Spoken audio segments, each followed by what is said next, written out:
Paul, Amway Coaches Poll is finally out, but who surprises you on this list the most? Who really shouldn't be there? Okay, so every year we do this.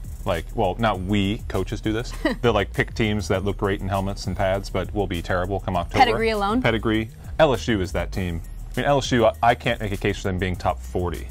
Maybe top 50 for LSU. They're mismanaged. They have no quarterback situation that's proven. They've got great talent with no idea how to use it. They have no business being number 24 in the country. It's a joke. It's basically a recognition of what they've done in the past in the SEC, because talent-wise and leadership-wise and production-wise, they shouldn't be sniffing the top 25 whatsoever. Well, that's a hot take, but who midway through the list surprises you and could surprise the entire coaches pool in general? I mean, I see a team at number 14 in Michigan. I know we give Harbaugh a hard time about what he does off the field and what he's been able to achieve or unable to achieve so far, but they've got a quarterback in Shea Patterson this year. They have obviously a great defense. Rashawn Gary might be the best player in the country, period.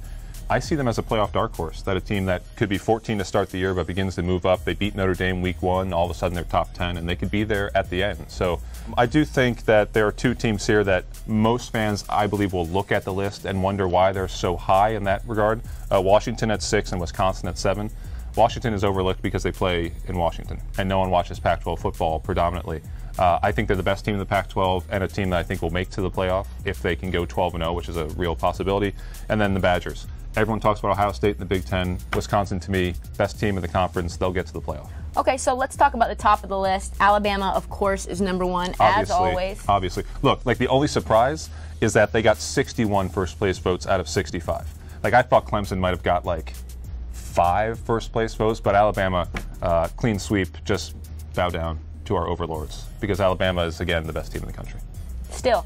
Yep. And who's going to start? Tua Tagovailoa. I've gotten to a point now, it's almost August, where I can say that name with no flubs. Thanks for your insight, Paul. Make sure you tune in every week for the Amway Coaches Poll.